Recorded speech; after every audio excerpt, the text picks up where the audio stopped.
안녕하세요. 김대석 목사입니다. 오늘은 빌립보서 2장 12절에서 30절 그리스도의 모범을 따르는 공동체적 삶이란 제목으로 말씀을 좀 나누려고 합니다. 글자가 좀 작기는 한데 요거를 제가 빌립보서가 끝나면 아니면 이제 이번 주부터라도 제가 PDF로 만들어서 제가 보내드리는 분들한테는 직접 같이 영상하고 같이 보내드리도록 하겠습니다. 2장 12절에서 13절은 구원을 이루라 라는 타이틀입니다.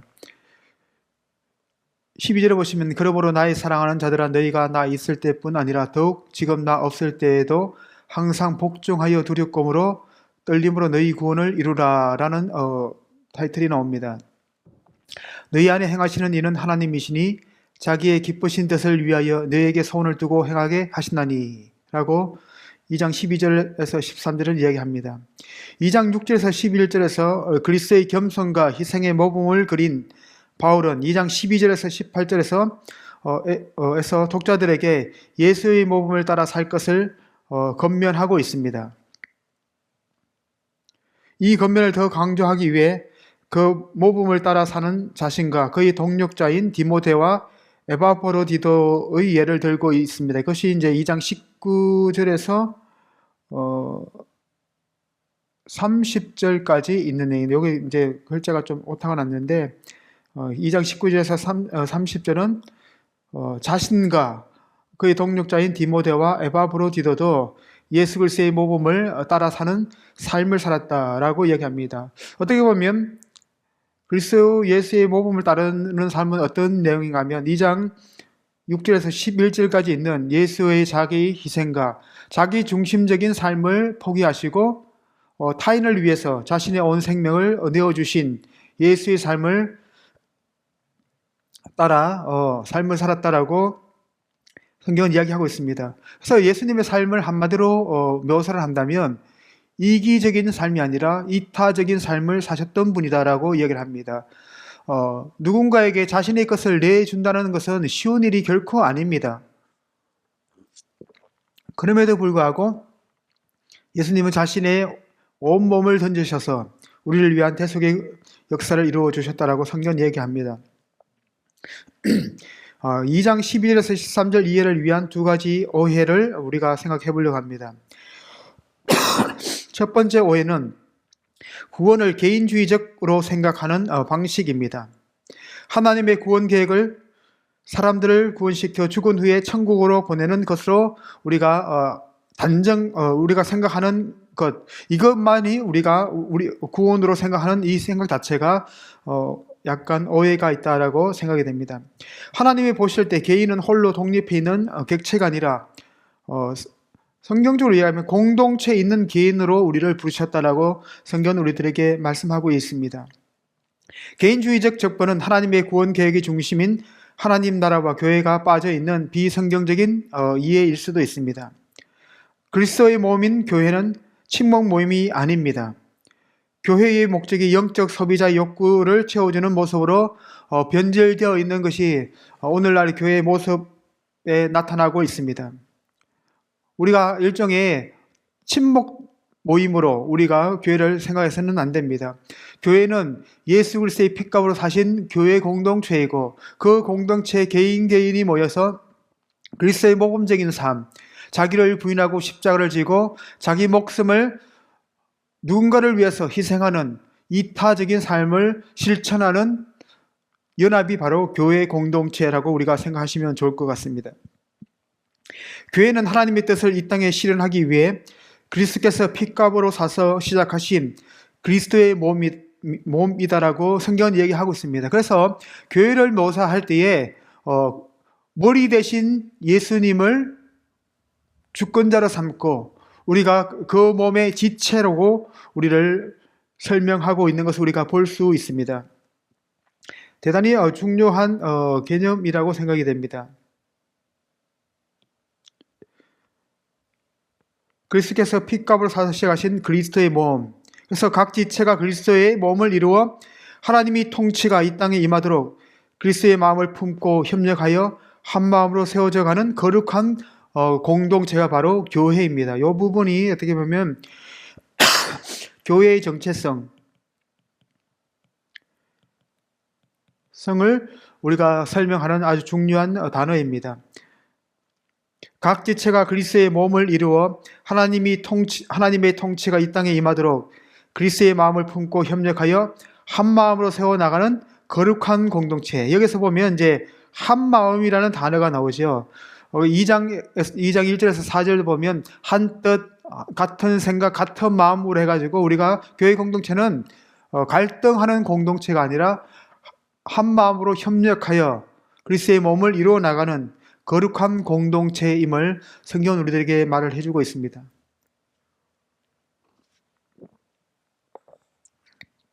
둘째 오해는 뭔가 하면 2장 12절에 있는 표현은 구원을 이루라 라는 단어가 등장합니다. 12절에 보시면 그러므로 나의 사랑하는 자들은 너희가 나 있을 때뿐 아니라 더욱 지금 나 없을 때에도 항상 복종하여 두렵고 떨림으로 너희 구원을 이루라 라고 성경은 이야기합니다. 나는 이 구원을 이미 받았는데 바울이 이루라 하니 혼란을 느끼는 경우도 있습니다. 물론 우리는 예수께서 십자가에 죽으시고 부활하심으로 말미암아 그분의 죽으심과 부활을 통해서 우리는 새로운 피조물이 되었다라고 성경은 이야기합니다. 고린도서 5장 17절도 보면 그러므로 누구든지 그리스도 예수 안에 있으면 새로운 피조물이라 이전 것은 지나갔으니 보라 새 것이 되었다라고 성경은 우리들에게 말씀해주고 있습니다. 구원을 개인주의적으로 이해해서 생긴 혼란입니다. 나는 예수를 믿었으니까 구원받았어. 그러나 그 예수를 믿고 고백한 것 때문에 우리가 구원받았다, 우리는 의로운 사람이 되었다는 사실은 틀린 이야기 아닙니다. 맞는 이야기입니다. 그러나 여기에서 끝나는 것이 아니라 우리는 끊임없이 하나님의 거룩한 나라에 들어가기 전까지 계속해서 우리가 해야 될 것은 뭔가 하면 거룩한 삶을 살려고 노력해야 됩니다. 다시 말하면 예수님의 거룩한 성품을 우리가 보고 느끼고 배운 것처럼 우리가 일상적인 삶 가운데서 다른 사람들과 공동체를 이루어 나가는 삶 가운데서 우리는 그런 거룩한 삶을 실천하는 그러한 모습이 필요합니다. 그래서 갈라디아서 보면 성령의 열매를 해가지고 오직 성령의 열매는 사랑과 희락과 화평과 오래 참음과 자비와 양선과 충성과 온유다라는 거룩한 성품, 영적인 성품을 우리가 우리 몸 안에서 체득되어질 때까지 끊임없이 노력하고 실패하는 그러한 과정들이 필요합니다. 이것을 우리가 조직신학적으로 이야기하면 이제 성화라는 단어입니다. 성화, 거룩하게 되어지는 과정이다라고 이해를 하시면 좋을 것 같습니다. 1장 6절에 선한 일을 너희 가운데 행하시는 분으로 성경 이야기를 합니다. 1장 6절에 보시면 너희 안에 착한 일을 시작하신 이가 그리스도 예수의 날까지 이루실 줄을 우리가 확신한다라고 성경은 이야기를 하고 있습니다. 우리 안에서 선한 일을 행하시는 분은 우리 자체가 아니라 바로 하나님이심을 성경은 우리들에게 말씀해주고 있습니다. 우리는 하나님의 일하심에 같이 동참하는 거지 우리가 거룩한 일, 우리가 구원을 위해서 뭔가를 해낼 수 있는 존재가 아닙니다. 우리가 구원을 받을 수 있는 모든 조건은 하나님께서 친히 그 아들 예수 그리스도의 죽으심과 부활을 통해서 우리들에게 하셨습니다. 너희 가운데는 인류가 아니라 어몽류, 그래서 이해를 해야 됩니다. 개인이 아니라 공동체 가운데 이루시는 하나님의 일에 관한 말씀이다라고 우리가 이해를 하시면 좋을 것 같아요. 1장 29절도 어떻게 말씀하고 있는가 하면 그리스도를 위하여 너에게 은혜를 주신 것은 다만 그를 믿을 뿐 아니라 또한 그를 위하여 고난도 함께 받게 하려 합니다 라고 성경은 우리들에게 말씀하고 있습니다. 교회는 어떤 개인들이 모여서 연합된 공동체를 형성하고 있습니다. 대단히 중요한 개념이죠. 그래서 교회 안에서는 우리가 개인주의적인 삶의 태도보다는 공동체 중심적으로 우리가 생각을 해야 됩니다. 이것이 되게 중요한 개념입니다.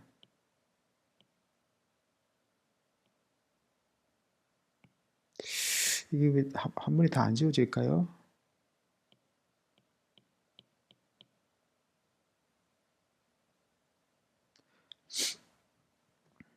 바울이 의미하는 구원은 공동체적 구원을 의미합니다. 그리스도의 복음에 합당하게 생활하려는 사람들이 모인 공동체에서 함께 이루어 나가야 되는 미션이죠. 그래서 나 하나 거룩하게 되고 나 하나 하나님 나라에 들어가는 것이 아니라 우리 공동체의 연약한 지체들을 우리가 다시 그들을 서포팅해서 그들도 우리와 같이 온전한 사람으로 세워갈 수 있도록 우리가 같이 협력하고 우리 것을 희생하고 우리 것을 나누는 그런 삶의 태도가 필요하다라고 생각이 됩니다. 대단히 중요한 개념입니다. 교회는 개인들이 모였지만은 그 개인 하나하나를 위해서 존재하는 것이 아니라 공동체가 함께 그리스도의 나라와 의를 실천하는 그런 연합된 공동체가 되어야 된다라고 성경 이야기를 하는 것 같습니다. 구원이란 공동체에 하나님의 통치가 드러나고 그리스도의 마음이 심기는 공동체의 생활 가운데 나타나는 모든 과정을 의미합니다. 우리가 교회 공동체의 모습을 통해서 우리는 하나님의 나라가 임재하고 있다는 사실을 지체들에게 보여줘야 될 의무가 있음을 우리가 기억했으면 좋겠습니다. 나가 아닌 나가 아닌 우리가 중요한 개념이 바로 교회 공동체 안에서 형성이 되어야 됩니다. 나가 아니라 우리입니다. 12절과 13절은 한 문장으로 연결되어 있고 14절에 가서 새로운 문장이 시작이 됩니다. 이것은 이제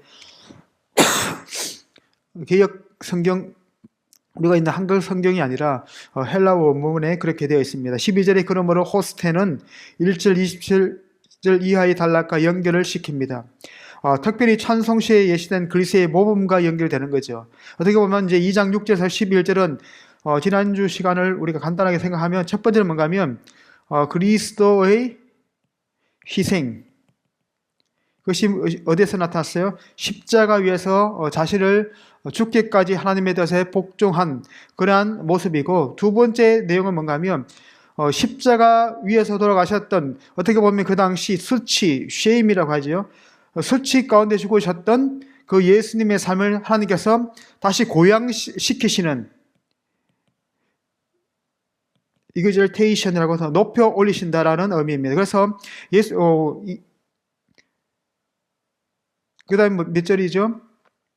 9절에서 11절, 9절에서 11절은 하나님께서 예수님을 높이시는 과정, 이것을 이제 신학적 용어로 빈디케이션이라고 합니다. 어떤 상황을 역전시키시는 하나님이라는 의미이죠. 그래서 이제 2장 6절에서 11절 예수 그리스도의 삶을 우리가 모티브로 해서 공동체에도 동일한 이러한 삶을 살 것을 요청하는 것을 우리가 볼 수 있습니다. 죄송합니다. 제가 기침이 잘 안 떨어지네요. 바울은 빌립보 교회를 사랑하는 자들이라고 부릅니다. 다시 말하면 교회는 하나님의 사랑을 받고 있고 나의 사랑도 받고 있음을 말합니다. 나의 사랑이라는 것은 바울의 사랑입니다. 바울이 빌립보 교회 성도들을 향한 애틋한 마음이 빌립보서에 많이 등장하고 있습니다. 그리고 그의 사역에 함께 동참한 자가 너희밖에 없었다라고 할 정도로 빌립보 교회 성도들은 사도 바울의 복음 사역에 동력했던 그런 사람들이 있던 교회였습니다. 이것이 어떻게 보면 저건 내 일 아니니까 나는 저 일에 관여하지 않을래 라는 그런 태도보다는 이것은 하나님의 일이니까 내가 저 사람의 사역에 같이 동참하고 협력하는 삶을 살겠다라는 의미와도 비슷한 내용입니다. 그러므로 그리스도께서 순종하셨듯이 너희들도 역시 순종해야 한다라고 사도 바울은 강조하고 있습니다. 여러분들, 순종은 어떠한 사람, 어떠한 개인에게 그 사람의 말을 따른다기보다는 하나님께서 우리 공동체에 주신 그 비전에 합당하게 우리가 그 비전에 맞춰서 우리 삶을 살아가는 것을 의미합니다. 그래서 순종은 사람에게 하는 것이 아니라, 물론 이제 어떤 사람들에게도 때를 따라서 우리가 그분들의 의견을 존중해주는 삶의 태도가 필요하고, 더 중요한 모습은 뭔가 하면 이 말씀을 통해서 우리들에게 말씀해 오시는 하나님의 뜻에 우리가 우리의 생각을 맞추는, 우리 생각을 하나님의 뜻에 맞추는 그런 삶의 가정이 필요하다는 겁니다. 예수님은 하나님의 아들이셨음에도 불구하고 하나님과 동등됨을 취할 것으로 여기지 아니하시고 오히려 자기를 비워 종의 형체를 입고 사람의 모양으로 나타나시고 죽기까지 복종하셨는데, 그 십자가 위에서 죽으시기까지 하나님의 뜻 앞에 순종하셨다, 온전히 순종하신 예수의 삶을 너희도 동일하게 본받을 것을 성경은 우리들에게 말씀해주고 있습니다. 바울은 빌립보 교회가 항상 순종하였다라고 고백을 하는 것을 우리가 볼 수 있습니다. 너희들이 전에 순종하였던 것 같이 지금도 계속 순종하라는 뜻입니다. 항상 순종하였다라는 어떤 과거의 빌립보 교회 성도들이 하나님의 뜻 앞에 순종해왔던 그 모습을 다시 끄집어내서, 야, 너희가 과거에도 이렇게 했는데 지금도 너희가 잘 순종할 줄을 내가 확신을 한다, 이런 의미로 우리가 받아들이시면 좋을 것 같습니다. 과거의 행동이 현재와 미래를 위한 모범의 동기가 된다는 사실을 우리가 성경을 통해서 볼 수 있습니다. 동사 휴파쿠에이는 선포된 하나님의 말씀을 듣는 것과 그 말씀을 따르는 것을 포함합니다. 다시 말하면 우리가 하나님의 말씀을 배우고 우리의 설교의 말씀을 통해서 하나님의 뜻이 이거구나 이런 깨달음이 있으면 그 깨달음으로 끝나는 것이 아니라 순종하는 모습으로 끝이 난다라고 우리가 이해를 하시면 좋을 것 같아요. 그런 의미입니다. 말씀을 따라 사는 것, 이것이 중요한 키포인트입니다. 순종과 더불어 필요한 것은 두렵고 떨리는 마음이다라고 성경이 이야기합니다. 두렵고 떨림으로 너희 구원을 이루라. 두렵고 떨림은 구원이 이루어지지 않을까 두려워하며 떠는 것이 아니라 하나님 앞에 설 때 경험하는 것입니다. 거룩하신 하나님의 임재 앞에 우리같이 연약하고 부족한 사람들이 섰을 때에 하나님의 어미하심 앞에 우리가 그분의 이름을 높여드리고 겸손한 마음으로 자신을 낮추는 그러한 삶의 태도를 의미합니다. 이것은 이제 거룩한 두려움으로 우리가 이해를 하시면 좋을 것 같아요. 우리가 예수 그리스도를 주로 시인했을 때 우리는 하나님의 자녀가 되었음을 믿으시기를 부탁을 드립니다. 이러한 확신이 없으면 신앙생활에 영적인 진보가 있을 수가 없습니다. 구약 성경에서 두려움과 떨림은 하나님의 초자연적 능력 앞에 선 인간의 모습을 묘사할 때 사용되었습니다. 여러분들 시내산에서 십계명을 받았을 때 천둥이 치고 번개가 치고 요란한 소리가 났을 때 이스라엘 백성들이 모세에게 가서 얘기합니다. 우리가 저 하나님의 음성을 직접 들으니까 너무 두려우니까 당신이 가서 하나님의 음성을 듣고 우리들에게 말씀해 주십시오라고 하는 그러한 태도입니다. 바로 이 표현을 사람들이 서로를 대할 때의 태도로 묘사할 때도 사용하고 있는 것을 우리가 볼 수 있습니다.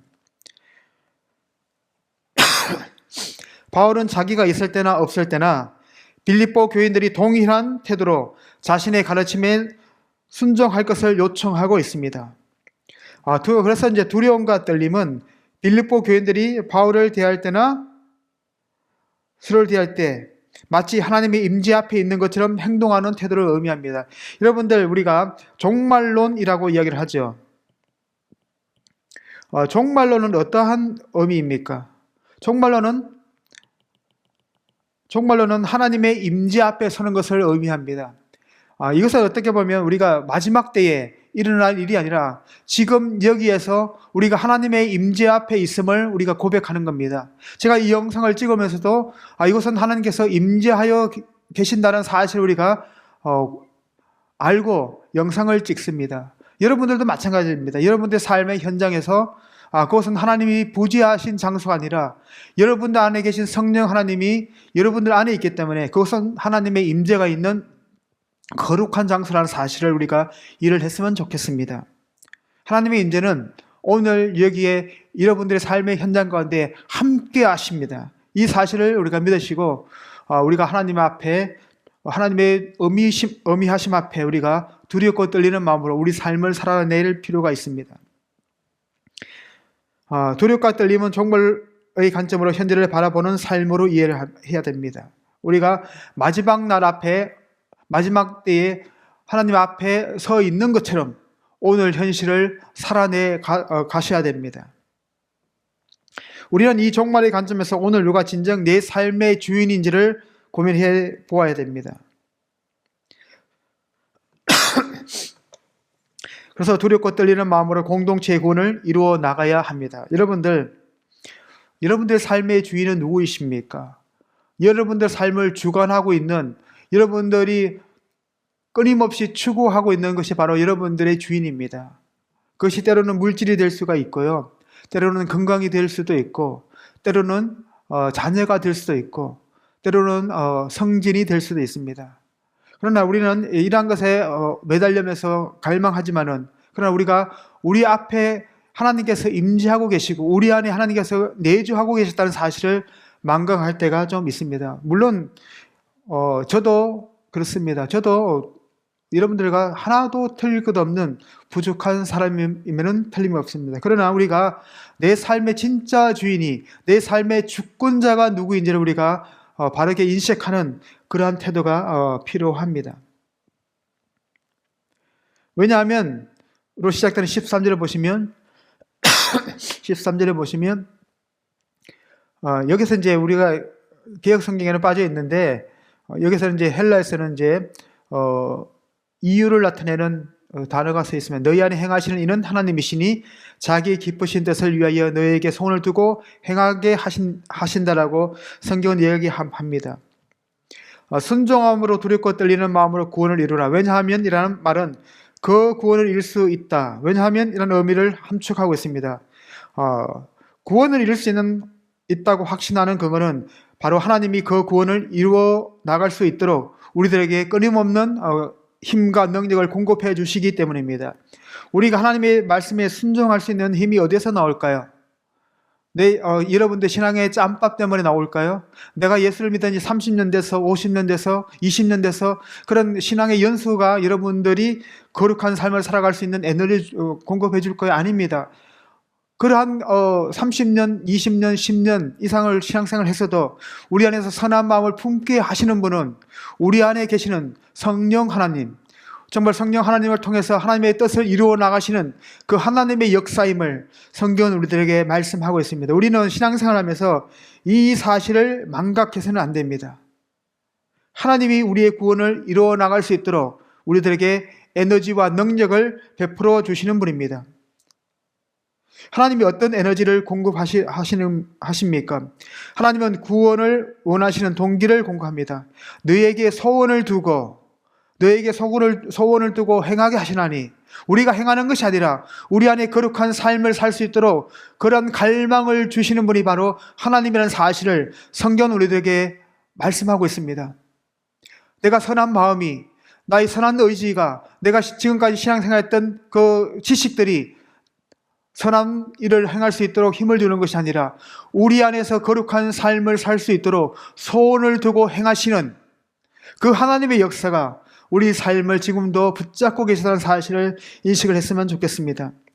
하나님은 실천하게 하신다. 실천하다로 번역된 단어는 에너지를 공급하다라는 단어와 동일한 헬라어입니다. 에네르게오라는 단어입니다.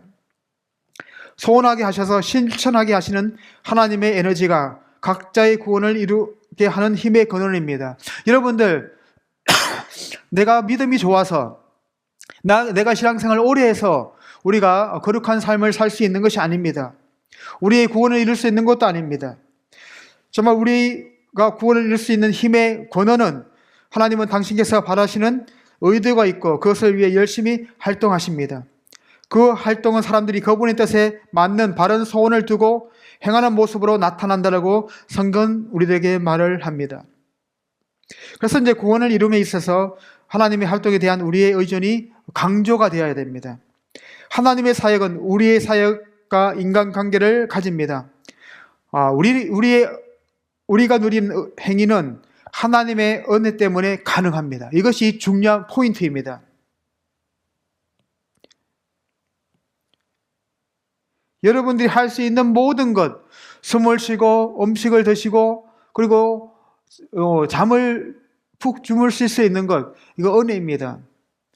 저도 요즘 이렇게 새벽에 자주 깨는데, 그러니까 이게 몸이 이렇게 피로도가 빨리 해소가 돼야 되는데 잘 되지 않습니다.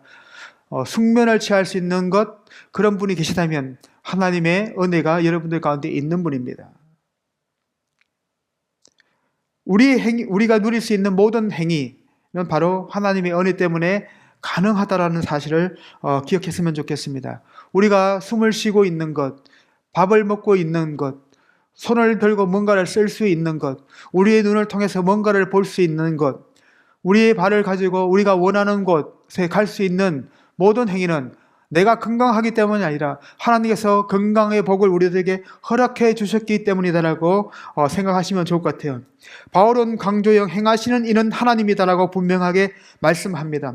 하나님의 영향력은 우리의 행위만이 아니라 우리의 의지에까지 미친다는 사실을 기억했으면 좋겠습니다. 바울은 그의 선한 기쁨, 하나님의 은혜를 서술하고 있는 신학적 용어를 통해 하나님의 주권에 대한 우리의 의존을 강화시킵니다. 우리가 뭔가를 다 할 수 있을 것 같지만은 우리는 하나님께서 우리 신체를 허락하지 않으신다면 우리는 연약한 지체에 불과합니다. 오늘 숨을 쉬고 이렇게 말을 하고 뭔가를 누군가에게 전할 수 있는 힘, 이것은 제가 건강하기 때문이 아니라 바로 하나님께서 숨을 쉴 수 있는 은혜를 주셨기 때문입니다. 만약에 여러분들의 호흡이 내일 아침에 탁 끊긴다면 그 전날에 아무리 원기 있게 좀 힘 있게 활력 있게 활동하셨더라도 곧 사라지는 흙으로 돌아갈 수밖에 없는 연약한 지체가 우리임을 기억했으면 좋겠습니다. 그래서 우리는 하나님의 주권, 우리 삶을 주관하시고 인도하시고 우리 삶을 필요한 것을 채워주시는 하나님의 역사를 우리가 보면서 하나님 앞에 감사와 찬양을 올려드려야 됨이 마땅합니다. 저희 교회에서 이제 자주 부르는 중에 감사 위에 감사를 더하면 은혜 위에 은혜가 더 넘친다라는 그런 찬양이 있습니다. 그래서 어떤 상황이 주어질 때 우리가 원망하고 불평하기보다는 원망하고 불평한다고 해서 그 문제가 해결된다면 얼마든지 우리가 원망하고 불평할 수 있겠지만은 우리가 원망하고 불평하고 하나님을 향해서 소리친다고 해서 그 상황이 역전되는 건 아닙니다. 그렇다면 우리가 선택할 수 있는 선택지는 이러한 상황 가운데서도 우리 삶을 주관하고 계신 하나님 앞에 그럼에도 불구하고 하나님 앞에 감사합니다라는 그런 고백이 필요합니다. 여러분들 다니엘의 세 친구가 느부갓네살 왕의 신상 앞에 절하지 않음으로 말미암아 뜨거운 풀무불에 던져질 위기 가운데 있습니다. 그래서 이제 느부갓네살 대왕이 그 세 사람을 부릅니다. 지금이라도 너희가 음악 소리가 나면 내 신상 앞에 절해라. 그 어떠한 사람이 나의 이 명령 앞에 너희들을 구원해 줄 사람이 있을까라고 이야기합니다. 그럴 때 이 세 사람의 이야기가 뭡니까? 우리는 왕의 신상에 절할 수 없거니와 우리가 하나님께서 우리를 불 가운데 건져주시지 아니하실지라도 그럼에도 우리는 하나님을 섬기겠습니다라는 그러한 삶의 태도가 있었습니다. 우리에게도 필요한 것이 환경을 보지 마시고 환경을 보면 계속적으로 슬픔이 옵니다. 이 환경을 베풀어 주신 하나님의 역사하심을 우리가 기억하면서 삶을 사시면 좋을 것 같습니다. 하나님이 일하시고 우리도 일을 해야 됩니다. 그 관계는 이제 하나님이 일을 하시기 때문에 우리도 일한다는 관계입니다. 우리 편에서 일하는 모든 것은 하나님이 우리 안에서 일하신 결과다라고 성경은 이야기합니다. 그래서 우리가 계속해서 능동적으로 일할수록 우리는 더욱 활력적인 은혜와 힘이 하나님께 속한 것임을 우리가 깨달을 수 있습니다. 그래서 이제 머레이라는 분이 이제 이렇게 말씀을 해 주셨습니다. 이제 2장 14절에서 16절을 한번 읽어보는데 14절은 어떤 내용인가요? 모든 일을 원망과 시비가 없이 하라. 이는 너희가 흠이 없고 순전하여 어그러지고 거스린 세대 가운데서 하나님의 흠없는 자녀로 세상에서 그들 가운데 빛들로 나타나며 생명의 말씀을 밝혀 나의 다름질이 헛되지 아니하고 쓰고도 헛되지 아니하므로 그리스도의 날에 내가 자랑할 것이 있게 하려 함이다라고 성경은 이야기하고 있습니다. 이거 글자가 좀 작기는 한데 제가 이제 PDF로 만들어서 영상을 송출할 때 같이 넣어드리겠습니다. 바울은 그 구원을 이루어가는 과정에서 원망과 시비가 없는 공동체를 이루라고 우리들에게 말씀합니다. 원망과 시비, 원망과 시비라는 개념 자체가 이러한 것들이 어떤 공동체 안에 싹트기 시작하면 공동체는 하나가 되지 못하고 나뉠 수밖에 없는 공동체가 됩니다. 이 나뉜다라는 것은 뭔가 하면 하나 되지 못한다는 겁니다. 그러기에 원망과 시비가 없는 그런 영적인 공동체를 이루어 나가시기를 주의 이름으로 부탁을 드립니다. 이게 한 번에 지우는 게 있었는데 이게 제가 잘 모르겠네요. 이건가? 맞네. 아니구나. 그래서 2장 1절에서 4절까지 보면 아까 이기심의 동기에 집중한 반면 여기서는 원망과 시비의 죄를 추구하고 있습니다. 원망은 당사자가 없는 데서 불만을 늘어놓는 한마디로 뒷담화라 우리가 이해할 수 있습니다. 바울은 고린도전서 10장 10절에서 이스라엘 백성이 모세에 대해 불평하다가 멸망당한 것을 상기시키고 있습니다. 그러므로 너희는 조상들과 같이 원망하지 말라 이런 식으로 이제 이야기가 시작이 됩니다. 시비는 의견 충돌로 인한 말다툼을 의미합니다. 이 단어를 로마서 1장 21절에서 사용하고 있습니다. 논쟁을 위해 꼬투리를 잡는 말싸움으로 이해를 하시면 좋을 것 같아요. 2장 1절 4절에 암시되던 교인들 사이의 내적 갈등은 2장 19절에서 30절에서 다룰 에바브로디도와 관련된 문제 때문입니다. 원망과 시비는 공동체를 파괴하는 독과도 같습니다. 그래서 한 가정에서도 문제의 원인을 타인에게 돌리는 경우가 있습니다. 그리고 교회 안에서도 교회가 성장하지 못한 것을 자신의 문제로 생각하지 않고 타인의 잘못으로 생각하는 그런 공동체는 어떻게 보면 행복한 공동체가 아니라 불행한 공동체다라고 생각이 됩니다. 그래서 공동체를 파괴시키는 것은 누군가를 향해서 원망하고 시비하는 이런 삶의 태도를 교회는 과감하게 뿌리를 뽑아버릴 필요가 있습니다. 이게 사람을 뽑으라는 게 아니라 그러한 마음을 품고 있는 그 마음의 제약들을 우리가 해결하고 거룩하신 하나님의 임재 앞에 서려고 하는 그러한 노력들이 필요합니다.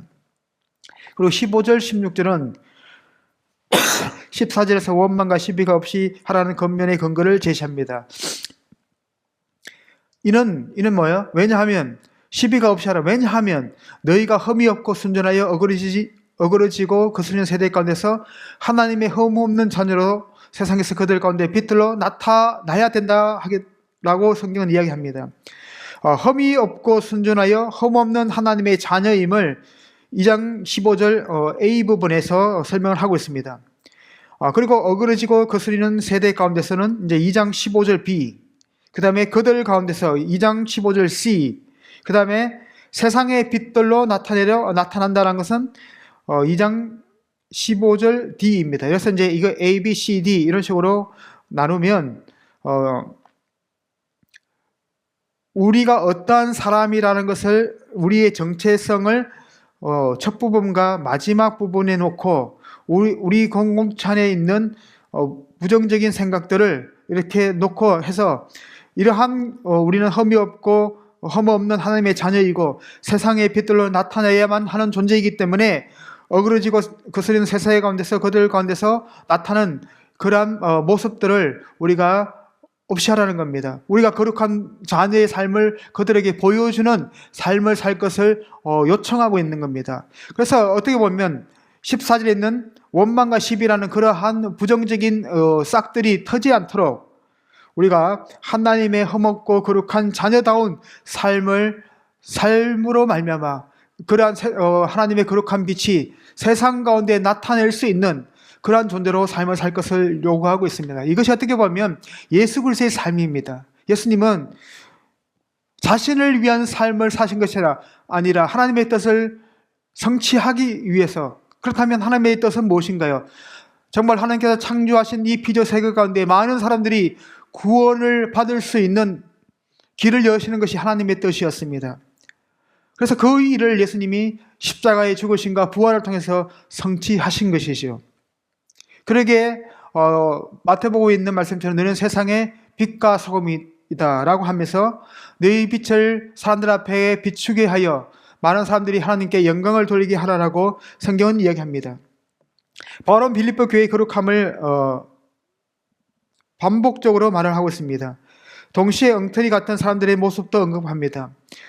두 그룹을 대조적으로 묘사합니다. 바울은 희나라는 단어를 사용하여 왜 자신이 원망과 시비가 없이 하라고 권면했는지를 설명합니다. 그것은 빌립보 교회가 거룩한 하나님의 자녀들이 되어야 하기 때문입니다. 바울은 유사한 개념을 가진 단어를 여러 번 반복해서 거룩한 백성이 되는 것이 얼마나 중요한지를 우리들에게 보여주고 있습니다. 이게 데살로니가전서 3장 13절, 에베소서 1장 4절, 5장 27절, 골로새서 1장 22절. 다시 말하면 이제 원망과 시비가 없는 거룩한 공동체, 그리고 흠이 없고 순전하여 흠없는 하나님의 자녀이며 세상 가운데 빛을 드러내는 그러한 삶이 바로 복음에 합당한 삶의 방식이다라고 서술하는 것을 우리가 볼 수 있습니다. 이거 어떻게 넘기죠?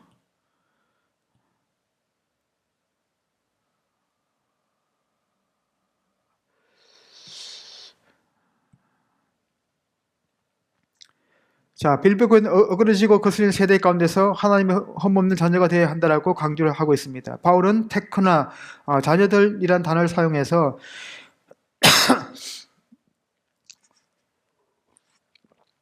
빌립보에 있는 하나님의 교회에 적용하고 있습니다. 게네아라는 것은 이제 세대를 이교적 환경에 적용하는 것을 볼 수 있습니다. 바울이 사용한 언어는 신명기 32장 5절에서 온 것이 분명합니다. 모세는 이스라엘 백성들이 죄로 인해 하나님의 자녀가 되지 못하고 흠집이 났으며 구부러지고 뒤틀린 세대가 되었다라고 정죄를 합니다. 언어적으로 그리스인 공동체와 광야에서 헤매던 유대 공동체를 대조하고 있습니다. 다시 말하면 이런 대조를 왜 했을까요? 너희 선조들은 광야에서 하나님의 뜻을 불순종해서 멸망의 공동체가 되었다면 너희는 온전한 그리스도인 공동체란 사실을 강조하면서 교회는 종말론적인 하나님의 이스라엘임을 강조를 하고 있습니다. 정확하게 교회와 이스라엘이 문자적으로 이꼴은 아닙니다. 하지만은 이스라엘 백성들이 누리던 모든 혜택들을 교회가 개성받았다라는 의미에서 교회는 종말론적 하나님의 이스라엘이라는 단어를 우리가 사용할 수도 있습니다. 어그러지고 거스리는 세대가 이스라엘이었다면 바울이 인용하고 있는 2장 15절의 세대는 바로 교회를 둘러싼 세상을 의미합니다. 유대인들이 이방인이 빛이 되어 하나님의 구원을 땅끝까지 이르게 할 사명을 받았음을 성경은 우리들에게 말을 하고 있습니다. 그리스도인들은 믿지 않는 유대인과 이방인이 속해 있는 세상에서 구원의 빛이 될 사명을 받았습니다. 하나님께서 우리를 교회 공동체, 영적인 공동체를 부르신 이유는 우리가 뭐예요? 교회 안에서 서로가 용납하고 사랑하는 것에만 머무를 것이 아니라 우리의 거룩한 사명을 교회 밖으로 나가서 우리가 실천할 것을 우리들에게 요청하고 있는 것 같습니다. 빛으로 나타나야 된다. 파이네스의 의미, 나타난다라는 의미죠. 나타나다, 비추다. 비추다인지 논란이 있습니다. 나타나다라는 뜻이 또 있고 비추다라는 의미도 있습니다. 그래서 중간태가 비추다라는 의미를 가질 수 있습니다. 그래서 우리는 뭐 비추다라도 사용이 없습니다. 나타나는 것이나 비추는 것이나 뭐 사실상 많은 차이가 있지는 않습니다. 여기 사용된 포스텔 발광제처럼 보이는 것은 또한 빛을 내는 것이어야 합니다.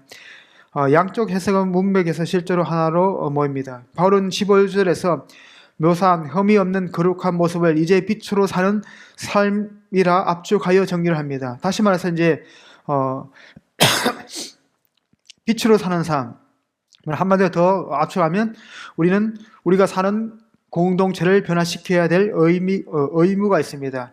이 공동체라고 하면 우리가 속해 있는 교회 공동체를 넘어서서 우리가 살아가고 있는 지역 공동체를 포괄적으로 표현합니다. 다시 말하면 세상 가운데 빛을 비추는 삶, 세상이라고 하면 이제 교회만 있는 것이 아니라 교회가 아닌 다른 사람들, 예수를 알지 못하는 사람들도 존재합니다. 그들 가운데 우리가 빛으로 삶을 살아가는 삶의 태도가 필요하다라고 생각이 됩니다. 16절은 빌립보 교회의 적절한 모습이 미래에 어떤 결과로 나타날지에 대해서 설명을 합니다. 16절에 보시면 생명의 말씀을 밝혀 나의 다름이 헛되지 아니하고 수고도 헛되지 아니하므로 그리스도의 날에 내가 자랑할 것이 있게 하려 함이다라고 말을 합니다. 세 번역은 이제 생명의 말씀을 굳게 잡으십시오. 개역 개정판은 생명의 말씀을 밝혀 이렇게 이야기를 합니다. 에페코의 의미를 다르게 이해를 하면 세 번역은 에페콘테스를 명령을 의미한다라고 합니다. 개역개정은 부사적 용법으로 어떻게 하나님의 흠없는 자녀가 세상에서 빛으로 나타날 수 있는지를 묘사하는 방법. 이제 이게 어떻게 보면 이제 부사적 용법, 이제 수단이겠죠. 부사적 용법. 어떻게 너희가 거룩한 하나님의 백성처럼 살 수 있는지를 우리들에게 말을 해주고 있습니다. 되게 중요한 단어입니다. 빛으로 나타나라 이렇게 명령할 수도 있지만은 어떻게 우리가 세상에서 빛들로 나타날지를 방법을 제시하는 그런 의미도 있음을 기억했으면 좋겠습니다. 17절, 18절은 새로운 단락이 아닙니다. 왜냐하면 이제는 1년의 접속사들로 16절에 연결되어 있기 때문입니다. 이게 이제 헬라어 성경을 보시면 이렇게 나타나고 있습니다. 17절, 18절은 1장 27절에서 시작된 바울의 권면을 마무리하는 구절입니다. 결론은 기뻐하라입니다. 그래서 이제 빌립보서를 기쁨의 서신으로 우리가 이야기를 하는 이유도 여기에 있습니다. 내가 부어진 자라는 표현이 있는데 이는 제물 위에 피나 포도주 등을 붓는 예식을 연상시킵니다. 이제 구약 시대에 보면 제사를 드릴 때 피를 하나님의 보좌 앞에 뿌리는, 제단에 뿌리는 그러한 모습을 이해를 하시면 좋을 것 같습니다. 신약에서 두 번 2장 17절과 디모데후서 4장 6절에 설명하고 있고, 이런 단어를 바울은 자신의 죽음에 대한 암시로 이런 단어를 사용하고 있습니다.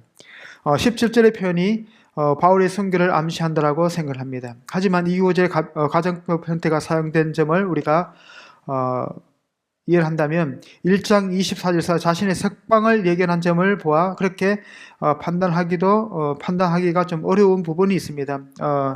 물론 사도 바울이 죽어서 주님과 함께 있는 것을 더 선호하지만은 공동체 유익을 해서 내가 너희 가운데 있는 것이 더 너희에게 유익하다라고 말씀을 하신 것을 보면 어떻게 죽음보다는 자신의 모든 것을 털어놓고서라도 이 빌립보 교회가 믿음 안에서 잘 성장하고 교회가 하나 되고 갈등이 없는 리더십이 나뉘지 않는 그런 공동체가 될 것을 위해서 자신의 모든 것을 부어붓겠다는 겁니다.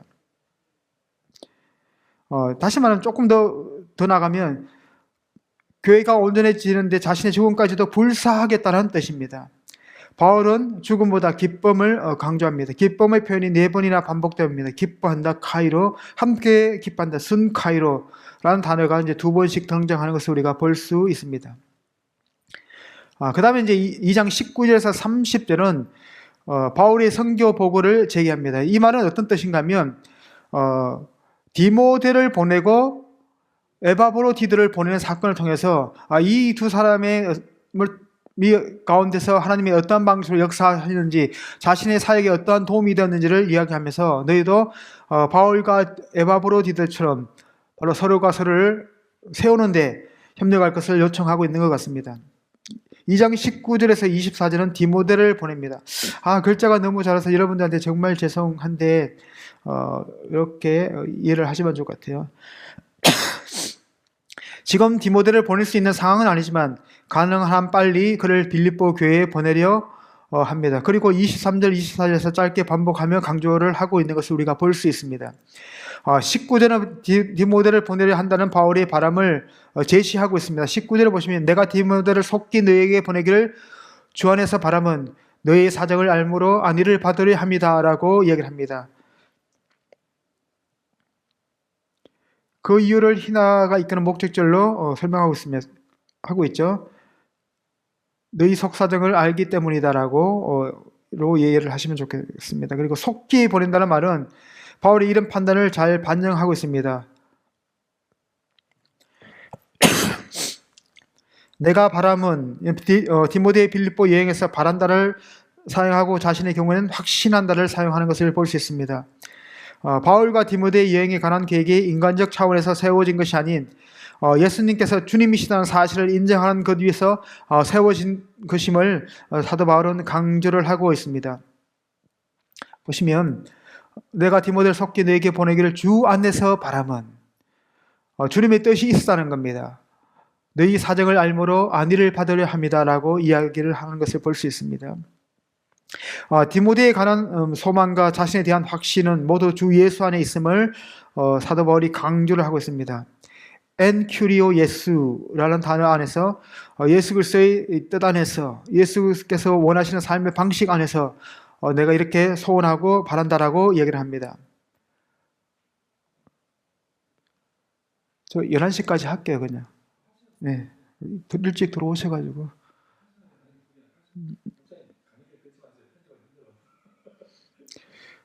이 말은 이제 바울의 모든 희망과 소망 그리고 그의 계획과 기대가 예수 그리스도는 주님이시라는 사실을 빌립보 교인들에게 상기시켜주고 있다는 사실을 우리들에게 말을 하고 있습니다. 바울이 이러한 삶을 살았던 이유는 뭔가 하면 빌립보 교인도 너희들의 리더십에 의해서 좌우되는 것이 아니라 정말 주님이 너희 공동체를 향한 뜻이 무엇인지를 생각하면서 그러한 삶을 살 것을 요청하는 그런 방식입니다. 그래서 대단히 중요한 개념이 뭔가 하면 예수의 주권의 영역 안에서 혹은 그의 주권적인 통치 아래서 우리가 삶을 살 것을 우리들에게 전하고 있습니다. 여러분들 우리가 막 사는 것 같지만은 하나님의 주권적인 역사가 없으면 제가 좀 전에도 말씀드렸던 것처럼 우리는 그 다음날 흙으로 돌아갈 수밖에 없는 연약한 존재입니다. 돈을 많이 가진 사람이나 가난한 사람이라 지위가 높은 사람이나 낮은 사람이라 많이 배운 사람이나 못 배운 사람이나 하나님께서 우리 안에서 호흡을 거두가시면 그 누구도 그 호흡을 연장시킬 수 없습니다. 이것이 하나님의 주권입니다. 우리는 모든 삶의 영역에서 하나님의 주권을 인정을 해야 됩니다. 자신이 처한 상할 인간적인 가능성 안에서만 보면 바울은 디모데를 그들에게 보낼 수 있을지 없을지 확실하지 않지만 세상과 역사를 다스리는 주 예수의 주권적인 간섭에 힘입어 디모데를 보낼 희망을 가지게 되었다라고 성경은 우리들에게 이야기합니다. 너희의 사정을 알므로 안위를 받으려 함이니 나더란 단어가 바울이 안위를 받기 이전에 안위를 받는 대상이 있음을 암시하고 있습니다. 1차적으로 안위를 받는 대상은 19절 30절 전체의 흐름으로 볼 때 빌립보 교회입니다.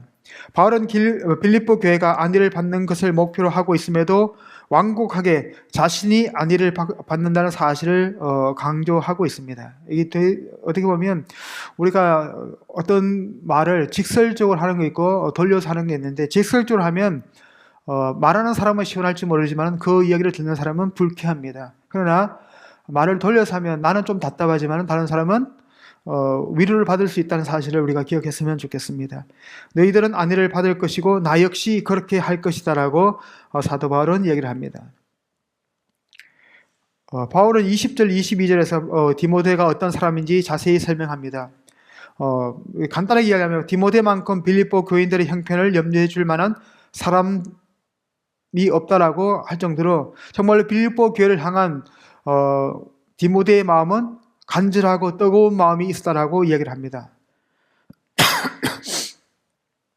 그래서 그와 같은 사람이 없다란 말은 형용사 이스프스콘이란 단어인데, 동등한 혼을 가진, 동등한 감정과 정신을 가진, 너희들과 똑같이 생각하고 똑같은 마음을 품고 있는 사람이 디모데라는 사실을 강조하고 있습니다.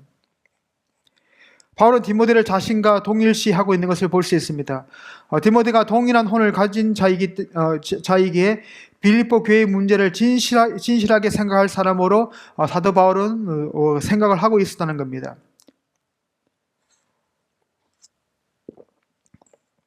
교회에 대한 디모데의 관심을 묘사하기 위해 생각하다, 염려하다는 뜻을 지닌 메림나오란 동사를 사용했습니다. 4장 6절에서 염려하다는 부정적인 의미로 이 단어가 사용되기는 했지만, 여기서는 사람들의 안녕에 대한 염려에서 비롯된 근심의 무게가 함축되어 있다는 사실을 생각합니다. 그래서 우리가 교회 공동체를 염려하고 교회 공동체를 생각한다는 마음은, 교회를 염려한다라는 단어도 어떻게 보면 부정적이 아니라 교회가 정말 잘 되었으면 좋겠다라는 그런 생각이고, 교회를 생각하다는 의미는 그 자체가 교회가 잘 되었으면 좋겠다라는 그러한 긍정적인 의미를 사도 바울은 이제 디모데가 가지고 있던 마음이다라고 얘기를 합니다. 그리고 이제 디모데를 보낸 두 번째 이유는 그들이 다 자기 일을 구하고 그리스도 예수 일을 구하지 아니하기 때문이다라고 얘기를 합니다. 21절에 보시면 그들이 다 자기 일을 구하고 그리스도 예수 일을 구하지 아니하되 라고 이야기를 합니다. 근데 디모데만큼은 그리스도 예수 일을 생각하는 사람임을 암시하고 있습니다. 디모데를 제외한 모든 사람들이 잘못되었다는 뜻이 아니라 디모데의 적절성을 강조하려고 표현한 가장된 표현일 수도 있습니다. 그래서 디모데의 적절성, 이 사람은 정말 하나님의 일꾼이다라는 사실을 조금 더 강조하고 있다라고 보시면 좋겠어요. 따라서 모든 사람의 지시 대상을 가리키기보다는 디모데가 그리스도 예수 일을 추구하는 사람이라는 사실에 우리가 주목을 했으면 좋겠습니다. 여러분도 교회 공동체에 있는데 담임 목사님 이제 강당에 서서 A 목사 같은 사람밖에 없어 이렇게 이야기를 하지 않잖아요. 사도 바울은 이제 이런 표현을 써서 이 디모데가 빌립보 교회를 생각하는 마음이 적절하고 하나님의 교회 공동체를 위해서 일하는 것도 적절한 마음, 정말 교회를 생각하는 마음이 강하다는 사실을 이야기를 하는 것을 우리가 볼 수 있습니다. 자, 디모데는 빌립보 교인들의 행복에 관심을 가진 사람이다라고 말을 하고 있습니다. 자, 어떻게 보면 디모데의 삶의 방식은 뭔가 하면 이기적인 삶의 방식이 아니라 이분은 자기 중심성에서 매이지 않고 타인 중심성을 추구하는 그런 사람이었음을 성경은 우리에게 말을 합니다. 그래서 우리 교회 공동체가 건강한 교회 공동체가 되려면 자기 중심성을 가진 사람들이 수가 좀 줄어들고 타인을 배려하고 존중해 줄 수 있는 사람이 많아질 때에 그러한 공동체가 건강한 공동체가 될 수 있습니다. 바울이 디모데를 보는 세 번째 이유는 디모데의 모습과 수고를 빌립보 교회가 잘 알고 있기 때문이다라고 얘기를 합니다. 그들은 디모데가 보인 것, 즉 디모데의 연단, 고난이죠. 22절에 보시면 디모데의 연단을 너희가 아나니 자식이 아버지의 함같이 나와 함께 복음을 위하여 수고하였다라고 성경이 하고 있습니다. 여러분들이 교회가 성장하는 비결이 무엇입니까? 개척한 교회 목사님의 헌신도 있어야 되지만은 같이 교회의 구성원을 이루고 있는 성도들이 같이 수고하고 합력해야지 교회가 성장한다라고 얘기를 합니다. 그래서 그러한 교회 공동체, 정말 교회를 위해서 열심히 기도하고 수고하는 교회 공동체를 우리가 존중히 여기는 삶의 태도가 필요합니다.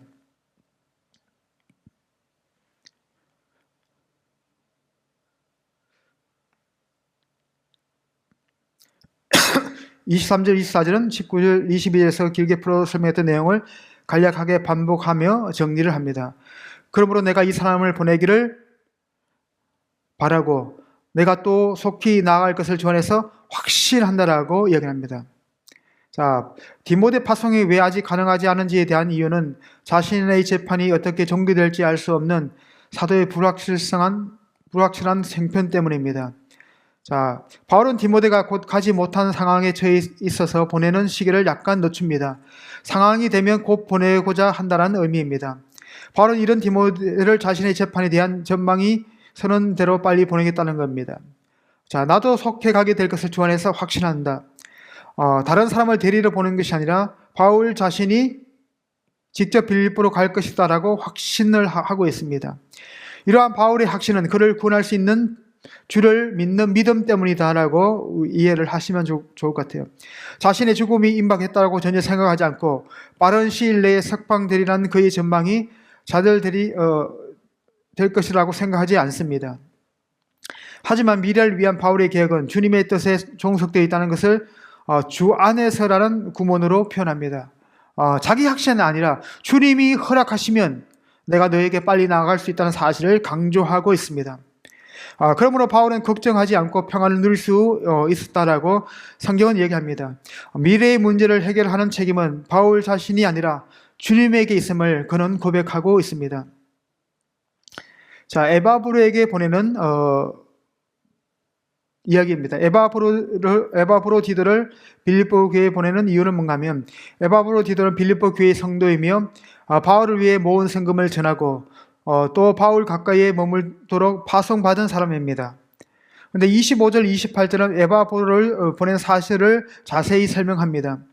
먼저 그를 보내는 일이 필요하다는 점을 밝히고 있습니다. 25절에 보시면 그러나 에바브로디도를 너에게 보내는 것이 필요한 줄로 생각하노니 그런 나의 형제여 함께 수고하고 함께 구사된 자여 너희 사자로 낼 것을 돕는 자다라고 하면서 그를 보내는데 에바브로디도의 헌신을 여러 가지 모습으로 묘사를 하고 있습니다.